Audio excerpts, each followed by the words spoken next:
कल क्वेश्चन दिया था एक, क्वेश्चन कुछ ये था कि एक आइसोस्केल्स ट्रायंगल है,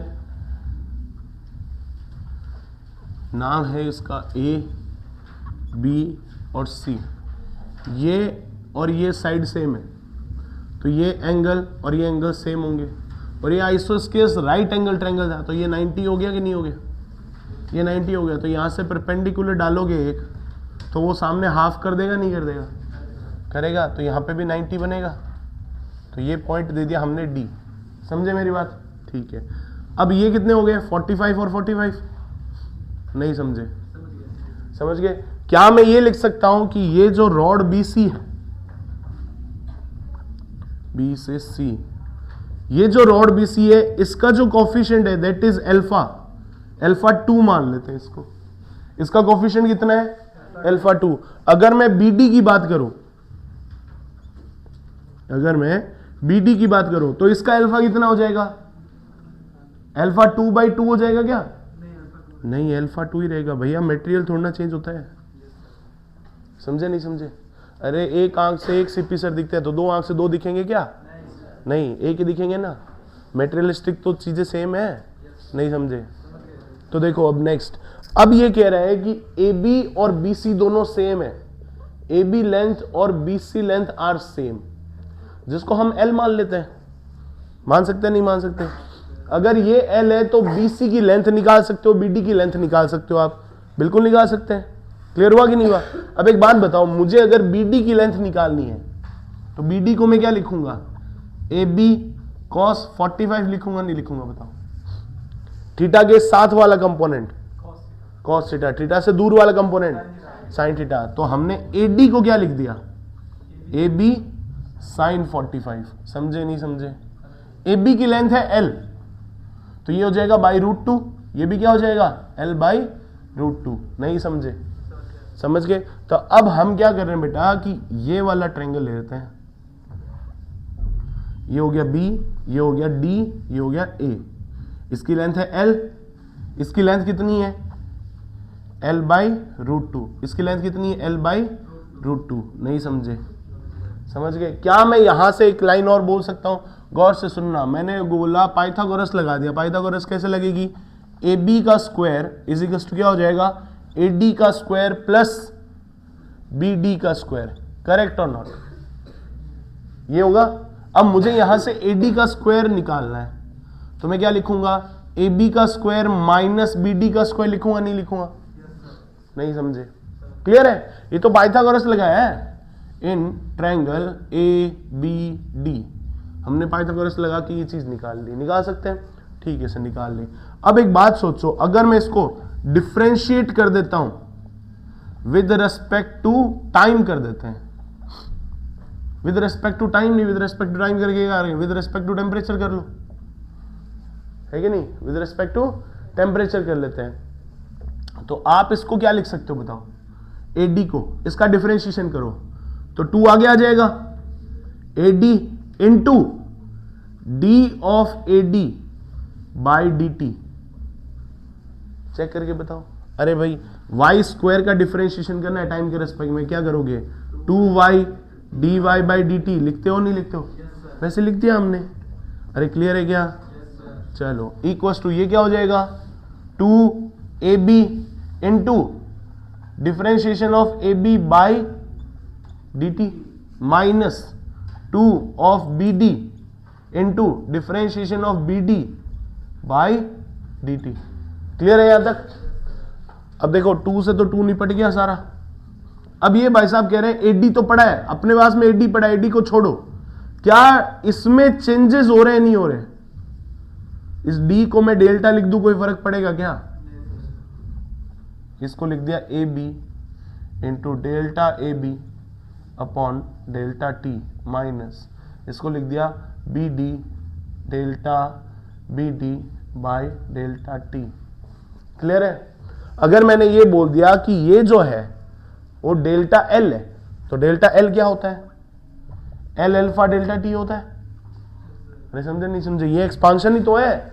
इसने क्वेश्चन में बोला है कि इसका एक्सपांशन हो ही नहीं रहा, इसका एक्सपांशन होगा ही नहीं। अगर इसका एक्सपांशन नहीं होगा तो ये 0 हो गया, तो ये दोनों इक्वल होने चाहिए, नहीं होने चाहिए? तो मैं इन दोनों को इक्वल कर देता हूं। तो ये हो गया ए बी की लेंथ में changes by delta T minus और equal to B D delta B D by delta T. सही लिख सकते हैं, नहीं लिख सकते? ए बी में चेंजेस कितना हो जाएगा? डेल्टा एल क्या होता है? एल अल्फा डेल्टा टी होता है, नहीं होता? जैसे लिखा मैंने, डेल्टा एल क्या होता है? L alpha delta T. तो हमने लिख दिया यहां पे ए बी पड़ा है इनटू डेल्टा एल की वैल्यू क्या हो जाएगी? एल, ये हो गया एल। ए बी का अल्फा कितना है? Alpha 1 into delta T divided by delta T. समझे? इधर बी डी पड़ा है, बी डी का डेल्टा कितना हो जाएगा? बी डी अल्फा, इसका अल्फा कितना है? अल्फा 2 है, तो alpha 2 delta T bye delta T. तो निपटा दो जो निपट रहे। हो गया? अब बचा गया ए बी का स्क्वायर, तो ये हो गया ए बी का square into alpha 1 equals to B D का स्क्वायर इंटू अल्फा 2। अरे करेक्ट है कि नहीं है? हमें अल्फा 2 और इसमें रिलेशन चाहिए, इन दोनों को इधर ले आओ। तो अल्फा 2 की वैल्यू क्या होगी? अल्फा 2 हो गया ए बी का स्क्वायर बाई बी डी का स्क्वायर इंटू अल्फा 1।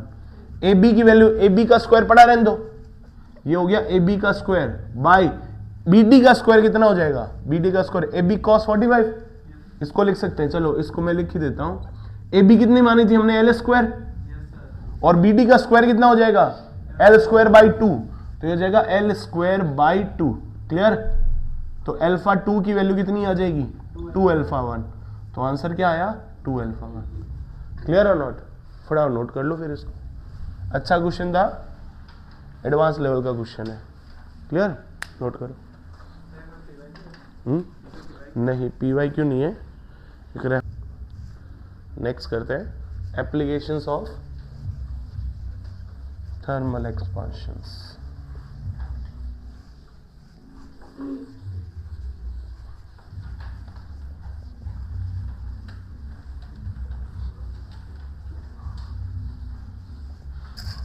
नेक्स्ट देखते हैं, देखो हेडिंग लिख लो, एप्लीकेशंस ऑफ थर्मल एक्सपांशन। बहुत छोटे छोटे एप्लीकेशंस है, डेली लाइफ में भी यूज होते हैं। देखो गौर से। फर्स्ट है बायमेटालिक स्ट्रिप। बायमेटालिक स्ट्रिप का मीनिंग क्या है? गौर से समझना, मैं एक डायग्राम बना रहा हूं।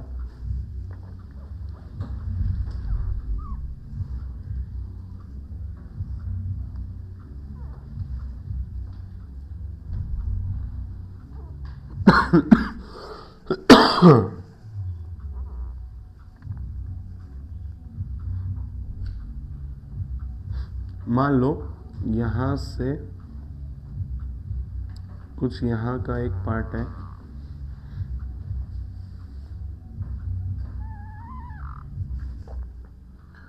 ये तो है तुम्हारा इलेक्ट्रोड सेकंड, ऐसे समझ लो। ये है इलेक्ट्रोड 1। क्या ये क्लोज लूप बन रहा है? नहीं बन रहा?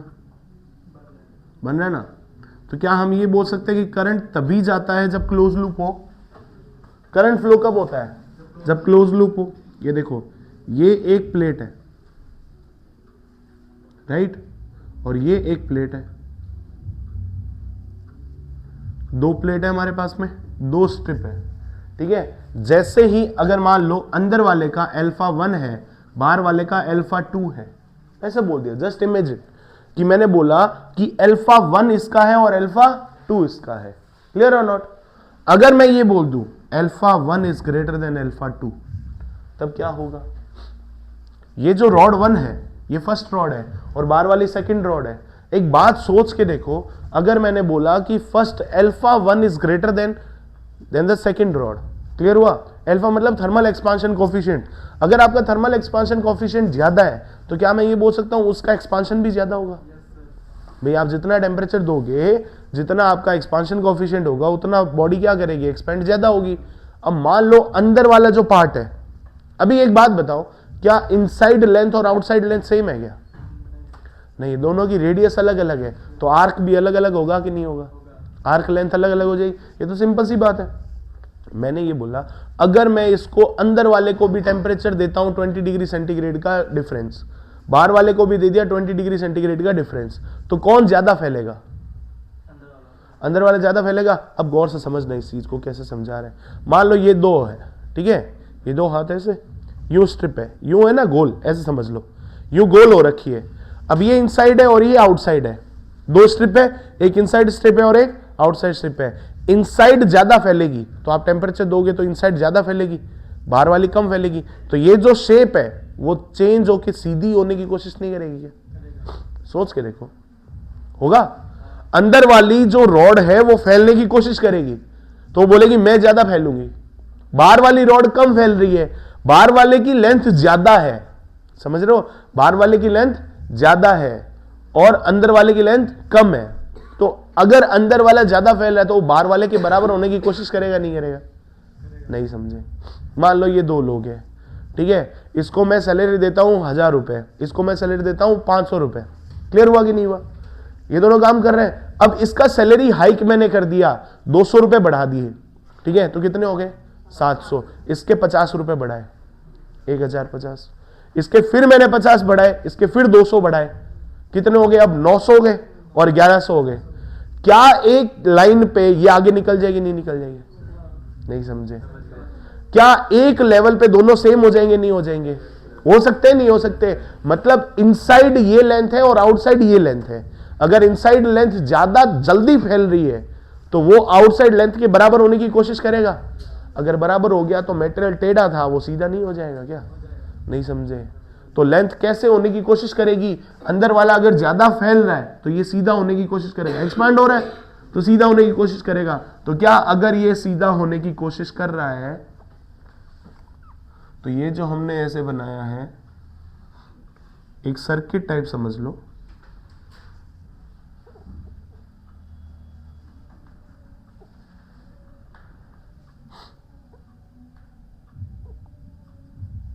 अगर मैंने इसको अंदर वाले को ज्यादा फैला दिया तो क्या होगा? दोनों की लेंथ सेम होने लगेगी, दोनों की सेम लेंथ होने लगेगी तो ये अंदर वाला यहां पे पहुंच जाएगा कुछ।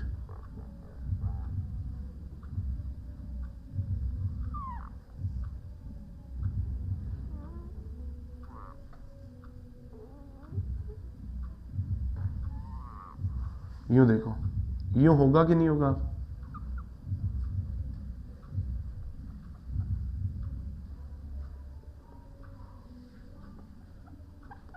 ये हो गया अल्फा 1, ये हो गया अल्फा 2। तो ये अब लेंथ ज्यादा हो रही है, फिर बाद में ये लेंथ क्या हो रही है? कम एक्सपेंड हो रही है। क्लियर हुआ कि नहीं हुआ? अभी भी शेप ऐसी है, बाद में सीधा होगा कि नहीं होगा? और ज्यादा टेम्परेचर देते हैं तो अब इसका यूज क्या हुआ? गौर से सोचो, आपके घर में एसीज लगे हुए हैं, उसके अंदर ये ऐसा इंस्ट्रूमेंट लगा दूं तो कैसे काम करेगा? गौर से सुनना मेरी बात। मैंने कहा मैंने यहां पे एक हीटर लगा दिया। क्या किया? हीटर लगा दिया। ठंडा था और उसको गर्म करना है और उसमें मैंने बाई मेटेलिक स्ट्रिप लगा दी, ठीक है, कनेक्शन के ऊपर। अब क्या होगा? अब आपने टेम्परेचर बढ़ाया, हीटर टेम्परेचर देखो, जब तक ये इससे टच है तब तक करंट जा रहा है, तब तक हीटिंग कर रहा है, वो इंस्ट्रूमेंट चल रहा है। जैसे ही कमरे का टेम्परेचर 28 पहुंचा या 30 पहुंचा या 40 पहुंचा तो ये बाहर एक्सपेंड होगा कि नहीं होगा? अंदर वाला ज्यादा एक्सपेंड होगा, बाहर वाला कम एक्सपेंड होगा। जैसे ही एक्सपांशन 30 से डिग्री सेल्सियस से ऊपर गया तो ये इसका एक्सपांशन ज्यादा हो जाएगा, सर्किट टूट जाएगा। सीधा हो जाएगा नहीं हो जाएगा?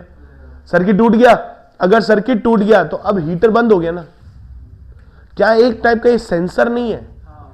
जैसे एसीज में लगते हैं ना सेंसर, तो वो कैसे काम करते हैं? जैसे मान लो रूम का टेम्परेचर है 24 डिग्री सेल्सियस है, ठीक है, हमें चाहिए 16 पे, तो हमने एसी 16 पे कर दी। जैसे वो 16 के आसपास पहुंचा तो क्या करेगा? कंप्रेसर को कट आउट कर देगा। कट आउट कर दिया, कंप्रेसर जैसे ही कट हुआ, एसी एक बार बंद हो जाता है, नहीं बंद हो जाता? मैं इन्वर्टर एसी की बात नहीं कर रहा हूं। जो स्प्लिट एसी अपने पहले आते थे, कैसे होते थे? ऐसे अचानक से कंप्रेसर बंद हो गया, फिर थोड़ी देर बाद में वापस से एसी चालू हो जाता है, करते हैं नहीं करते? वैसे एसी बार बार स्विच ऑफ हो रहा है, स्विच ऑन हो रहा है, स्विच ऑफ हो रहा है, स्विच ऑन हो रहा है। किसकी वजह से? मान लो ये bimetallic strip as a sensor वहां पे काम कर रही है, तो टेम्परेचर जैसे ही तुम्हारा पहुंचा उसने सर्किट तोड़ दिया। सर्किट तोड़ दिया तो रूम उसी टेम्परेचर पे कुछ देर ठंडा रहेगा। वापस से मान लो टेम्परेचर 2-3 डिग्री बढ़ा तो ये क्या करेगा, वापस से इसको लॉक कर देगा। जैसे ही लॉक करेगा वापस से सर्किट स्टार्ट हो जाएगा और कूलिंग देने लग जाएगा। वापस से कूलिंग पहुंची, मान लो अभी हम रूम में घुसे, ठीक है, अभी हम 8 बजे रूम में घुसे, रूम का टेम्परेचर था 30 डिग्री सेल्सियस, हमने एसी ऑन किया, 16 पे कर दिया, ठीक है। जैसे 16 पे पहुंचा, 8:30 बजे के आसपास रूम का टेम्परेचर 16 हो गया, तो 8:30 बजे एसी बंद, अपने आप कटआउट ले लेगा। समझे नहीं समझे, एसी क्लोज हो गया। अगर एसी बंद हो गया तो अब रूम का टेम्परेचर 16 था, हम तो कार्बन डाइऑक्साइड निकाल रहे हैं, हमारी बॉडी तो रेडिएशन के थ्रू हीट निकाल रही है। अगर वो हीट निकाल रही है तो रूम का टेम्परेचर बढ़ेगा नहीं बढ़ेगा, बढ़ेगा, बढ़ के कितना हो जाएगा, 16 से 18 हो जाएगा। जैसे ही 18 पहुंचा, इसने सेंस कर लिया, सेंस करते ही वापस से जो कट हो रखा था वापस से क्या हो जाएगा, जुड़ जाएगा, तो वापस से एसी स्टार्ट हो गया। थोड़ी देर बाद में क्या होगा, थोड़ी देर बाद में वापस एसी टेम्परेचर स्टार्ट करेगा और 16 पे ले आएगा। जैसे 16 पे आया फिर कट हो जाएगा, वापस रूम का टेम्परेचर 18 हो गया, वापस से कट ले लेगा, वापस से ठंडा कर देगा, ऐसे साइकिल चलता जाएगा, नहीं चलता जाएगा। तो ऑन एंड ऑफ करने की नीड है क्या हमें, ऑन एंड ऑफ करने की नीड नहीं है। क्लियर हुआ कि नहीं हुआ, वैसे ही तो एज ए सेंसर काम कर रहा है। क्लियर है। अब मुझे इसके ऊपर एक क्वेश्चन करके दिखाओ, ये सिंपल यही एप्लीकेशन है इसकी। अगर मैंने आपको ये बोला, गौर से देखना,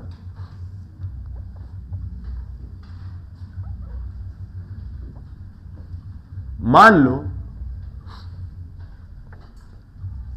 ऐसे 2 रॉड दे दी, इनिशियली ये स्ट्रेट है, ठीक है क्या, अंदर वाला रॉड 1 है, इसका अल्फा 1 ये हो गया, इसका अल्फा 2 हो गया, लेंथ दोनों की सेम है इनिशियली,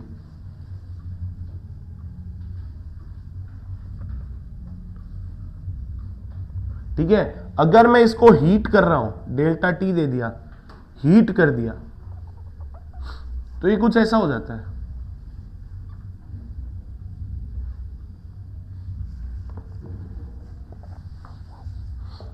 अगर इसको हीट कर देते हैं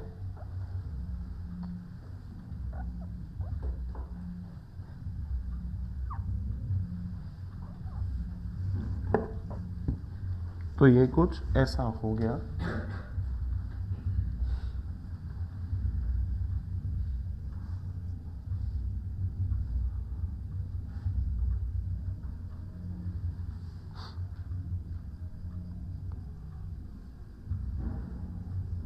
ठीक है, मान लेते हैं ये इनसाइड है, अल्फा 1 है, और ये क्या है, आउटसाइड है, तो ये फाइनली ये हो गया। अब बताओ क्या होना चाहिए आपके हिसाब से। फर्स्ट में कह रहा हूं alpha 1 is greater than alpha 2, alpha 1 equals to alpha 2, alpha 1 is less than alpha 2 and none of the above. समझे नहीं समझे, करके दिखाओ ये वाला क्वेश्चन कैसे होगा कैसे नहीं होगा, बताओ कौन से इफेक्ट से होना चाहिए। इसको नोट करो पहले और इस क्वेश्चन को करके दिखाओ।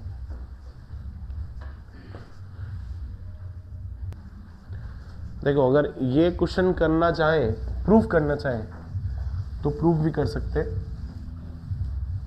कैसे, हमने ये बोला अगर length final for first material is less then length final for second material. सही लिखा है नहीं लिखा, बताओ, सही लिखा है ना। लेंथ फाइनल फर्स्ट वाले की, इसकी लेंथ कम है ना, और इसकी लेंथ क्या है, ज्यादा है। दोनों में से अगर L फाइनल 1 माइनस एल कर दूं, L फाइनल 2 माइनस एल कर दूं, कोई फर्क पड़ेगा क्या, कोई फर्क नहीं पड़ेगा। क्लियर हुआ।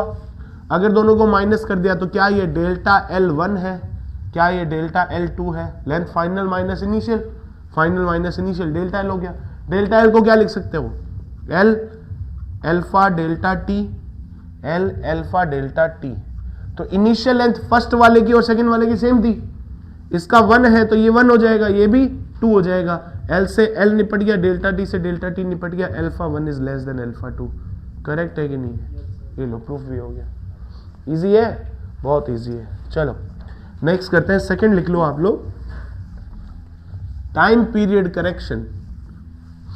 ऐसे लिखो, करेक्शन इन टाइम पीरियड। हाँ, सेकंड एप्लीकेशन है, correction in time period. Second करते हैं, correction in time period of simple pendulum. Watch और कर लेते हैं, ध्यान रहेगा। घरों में वॉच देखी है तुमने सिंपल पेंडुलम की? सिंपल पेंडुलम वाले पुराने टाइम पे होती थी, घड़ी होती थी, देखी है नहीं देखी?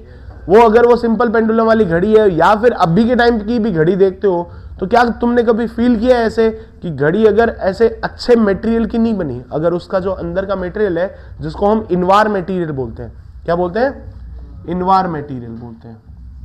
इसके अंदर परसेंटेज पे डिपेंड होता है, इतने परसेंट स्टील है, इतने परसेंट मोलिब्डेनम है, इतने परसेंट वो है, वगैरह वगैरह, ऐसा होता है, निकल होता है। तो ये सब चीजें होती है तब वो मटेरियल बनता है फिक्स। अगर वो मटेरियल बन जाता है तो बढ़िया है। अगर कोई लोकल घड़ी है तो हम देखते हैं 1 महीने 2 महीने 3 महीने बाद में उसमें 5 मिनट का गैप आ जाता है अपने आप ही। सेल खराब नहीं हुए, सेल की पावर खराब नहीं हुई, क्या हो गया? 5 मिनट का गैप आ गया। कैसे 5 मिनट घड़ी पीछे होगी? होती है नहीं होती? तब तुम घड़ी को उतार के वापस से उसको 5 मिनट आगे कर देते हो, मतलब यू करेक्टेड द वॉच। तुमने करेक्शन किया है कि नहीं किया? अरे अपने आंसर की में कोई मिस्टेक हो जाती है, मान लो थर्ड ऑप्शन था एक्चुअल आंसर और आंसर की में सेकंड दे रखा है, तो हम करेक्शन करते नहीं करते? करते ना, उसको सेकंड को कट कर लो, थर्ड कर लो, ऐसे करते हैं। वैसे ही अगर तुम्हारे घर में लगी हुई पेंडुलम वॉच सही टाइम नहीं दे रही है तो तुम उसको करेक्ट करते हो नहीं करते हो? तो वो जो टाइम पीरियड का चेंजेस है, आपने सेल दे रखा है, आपने सेल लगा रखा है घड़ी में, फिर क्यों चेंजेस आ रहे हैं? टाइम पीरियड में इतना चेंजेस क्यों आ रहा है? क्यों आ रहा है? क्यों? क्योंकि वो लेंथ की वजह से चेंज आ रहा है। सर लेंथ की वजह से कैसे? अगर आपकी सिंपल पेंडुलम की वॉच एल है, एल का उसका लेंथ है, तो अगर उसमें एक्सपांशन हो गया, टेम्परेचर डिफरेंस आ गया, तो क्या होगा? अगर टेम्परेचर डिफरेंस आया तो उसकी लेंथ बढ़ जाएगी, लेंथ बढ़ेगी तो क्या होगा वो हम यहाँ पे देखते हैं। क्लियर? सबसे पहले देखो, मान लो अगर हम करेक्ट टाइमिंग की बात करें तो क्या होता है? T is two 2 pi under root L by G. सुना है ये फॉर्मूला? नहीं सुना? ये सिंपल पेंडुलम के टाइम पीरियड का फॉर्मूला है, जहां पे L is the length of the pendulum और G वैल्यू क्या है? ग्रेविटेशनल एक्सेलरेशन है, और T is time period. Clear? और इनकरेक्ट टाइम की बात करें तो, इनकरेक्ट टाइमिंग की बात करें तो क्या हो जाएगा? मान लेते हैं T डैश है ये, तो T डैश की वैल्यू क्या हो जाएगी? 2 pi under rule L dash by G हो जाएगी कि नहीं हो जाएगी? ये बताओ पहले। अच्छा, और नहीं समझ में आया तो एक ऐसा सिंपल सा एग्जांपल लेते हैं। मान लो अपने लोग रह रहे हैं इंडिया में, ठीक है, और इंडिया का अभी का टेम्परेचर कितना है? ऑलमोस्ट मान के चलता है 25 डिग्री सेल्सियस एवरेज टेम्परेचर है। मान लो आप लोग चले गए सीधा का सीधा इक्वेटर लाइन पे, अफ्रीका चले गए, ऐसे समझ लो, ठीक है। अफ्रीका का एवरेज टेम्परेचर कितना है? ऑलमोस्ट 40 डिग्री सेल्सियस है। मान लो, एक बार का मानने में कोई नहीं जा रहा, 40 डिग्री है, अपना यहाँ पे कितना है? 20 मान लो अपना, ठीक है। तो टेम्परेचर डिफरेंस कितना हुआ? 20 डिग्री सेल्सियस। अगर टेम्परेचर डिफरेंस होता है मतलब अपनी बॉडी हीटिंग होगी कि कूलिंग होगी? हीटेड होगी। अपनी बॉडी अगर हीट कर रही है तो आपको डेल्टा टी मिला है कि नहीं मिला? अगर डेल्टा टी मिलता है तो कोई भी सॉलिड, कोई भी मेटल डेल्टा टी लेके एल अल्फा डेल्टा टी करता है या नहीं करता? उसमें डेल्टा एल आएगा कि नहीं आएगा? आएगा ना। तो हम ये लिखते थे, याद करो, अगर हमने ये कर रखा है तुम्हें पता है तो, कि अगर एल डेल्टा एल निकालना है वो क्या होता है? एल अल्फा डेल्टा टी होता है। और अगर एल फाइनल निकालना है तो क्या होगा? L initial 1 plus alpha delta T. ये किया है नहीं किया? अगर आपने टेम्परेचर डिफरेंस दे दिया, अगर आपने डेल्टा टी गिवन कर दिया, हीटिंग कर दी, तो हीटिंग करने पे टाइम पीरियड चेंज होगा नहीं होगा? होगा। तो एल डेल्टा की वैल्यू क्या हो जाएगी? इस तरीके से चेंज हो जाएगी। तो मैं यहां से टी की वैल्यू लिख रहा हूं 2 पाई अंडर रूट में एल बाई जी, और यहाँ पे टी डैश की वैल्यू क्या हो जाएगी? 2 pi under root. Length final कितनी हो जाएगी? लेंथ इनिशियल थी एल, बढ़ कितनी गई? 1 प्लस अल्फा डेल्टा टी, इतनी बढ़ गई। अब ये जो डेल्टा टी आ रहा है, मैं इसको डेल्टा टी नहीं लिख के मैं डेल्टा थीटा लिख देता हूं। समझे नहीं समझे? डेल्टा थीटा लिख दिया। What is delta theta? Temperature difference. ये क्या हो जाएगा? टेम्परेचर डिफरेंस हो जाएगा। मैंने ऐसा क्यों लिखा? क्योंकि यहां पे टाइम पीरियड और इस टाइम पीरियड में फर्क आ जाएगा, इसलिए मैंने इसको टेम्परेचर को डेल्टा थीटा लिख दिया ताकि कंफ्यूजन नहीं हो सिंबल में। इन दोनों को डिवाइड कर दो तो क्या मिलेगा? T dash by T is two 2 pi under root L 1 plus alpha delta T, alpha delta theta by G upon 2 pi under root L by G, ऐसा कुछ होगा कि नहीं होगा? तो 2 पाई से 2 पाई मर गया, जी से जी मर गया, एल से एल मर गया, बचा क्या? 1 प्लस एल्फा डेल्टा थीटा की पावर हाफ। क्लियर हुआ कि नहीं हुआ? अगर मैं इसको यहां पे ले आऊं तो क्या बनेगा? T dash by T is equals to 1 plus alpha delta theta की पावर हाफ। हमें यह पता है कि alpha delta theta is very less than 1। क्या बाइनोमियल लग जाएगा? अगर बाइनोमियल लग गया तो ये आगे आ जाएगा। तो क्या बना? T dash upon T equals to 1 plus alpha delta theta by 2। Correct और नॉट? इस टी को इधर ले आओ तो क्या हो जाएगा? T dash minus T upon T equals to alpha delta theta by 2। Correct है कि नहीं है? इस 1 को इधर ले आया, एलसीएम ले लिया, माइनस कर दिया। ये क्या है?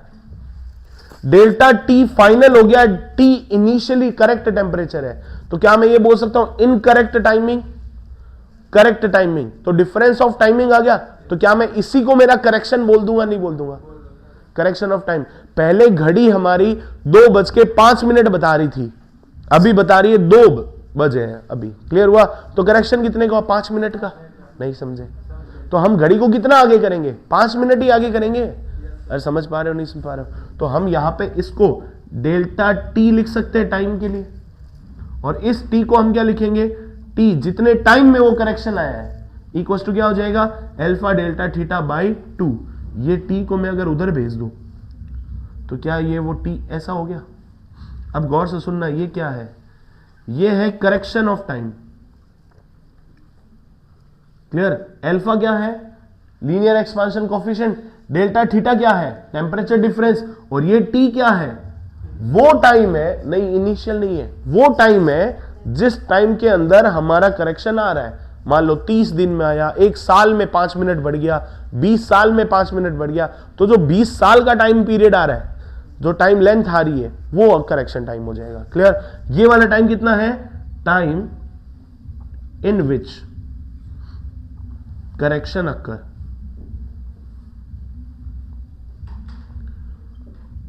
हमने बोला कि सर 30 दिन में 5 मिनट बढ़ गया, तो यहां पे क्या आ जाएगा? 30 डेज। और यहां क्या आ जाएगा? Correction 5 minutes. समझे नहीं समझे? सर 2 साल लगे, 2 साल में ये 20 मिनट बढ़ गया, ऐसा भी हो सकता है। तो इधर क्या आ जाएगा? 20 मिनट्स। और इधर क्या आ जाएगा? मान लो 1 साल में 300 दिन, तो 300 days into 24 hours into 60 minutes. नहीं समझे? समझ गए? तो टाइम तो यूनिट तो सेम करनी पड़ेगी ना। उसने कहा सर 1 साल में मेरा 10 सेकंड ही बढ़ा, तो इधर सेकंड्स है और इधर क्या है? ईयर है। तो आप इसको चेंज कैसे करोगे? 300 डेज, ठीक है, 24 आवर्स, 60 मिनट्स और 60 सेकंड्स, उसको कैलकुलेट करना पड़ेगा। क्लियर और नॉट? क्लियर है? नोट करो इसको। आया समझ में? कोई डाउट? तो करेक्शन ऑफ टाइम पीरियड आता है ना, अगर वॉच में आपका करेक्शन आ जाता है, उस करेक्शन को हम रेक्टिफाई कैसे कर सकते हैं? इस फॉर्मूले से कर सकते हैं। इस डायरेक्ट फॉर्मूले बेसिस क्वेश्चन आता है। डन है? नोट करो। देखो इस पे एक क्वेश्चन कर लेते हैं फटाफट।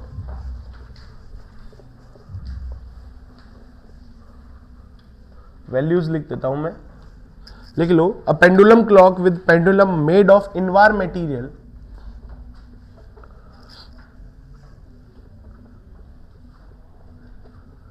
मटेरियल जिसका अल्फा दे रखा है, alpha is 10⁻7 into 10⁻⁻7।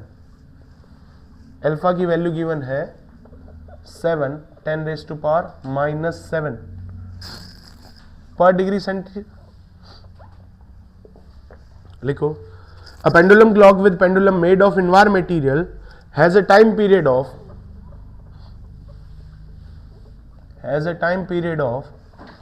0.5 second, has a time period of 0.5 second and is accurate at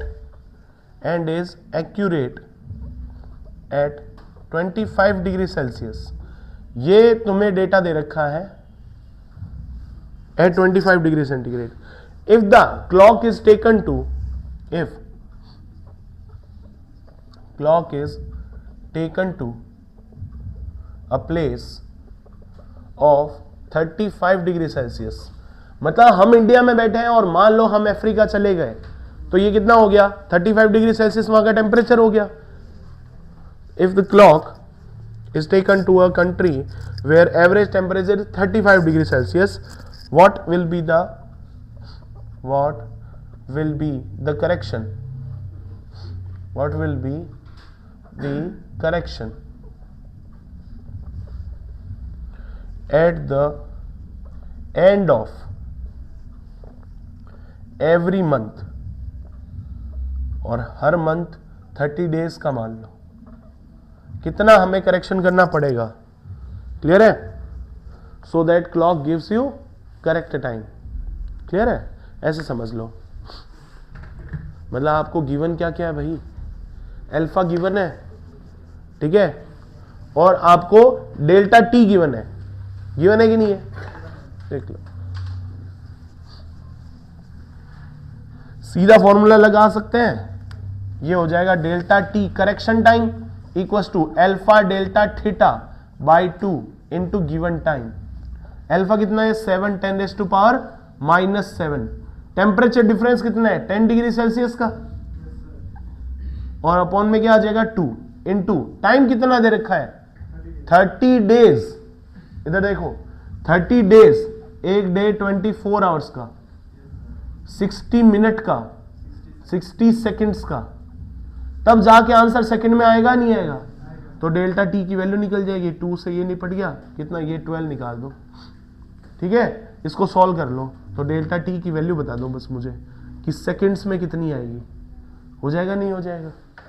बहुत सिंपल है. कैलकुलेशन तो कर सकते हो, करो, नोट करो. फिर नेक्स्ट हम करेंगे और थर्मल एक्सपांशन के एप्लीकेशंस. फटाफट करो, इसको नोट करो.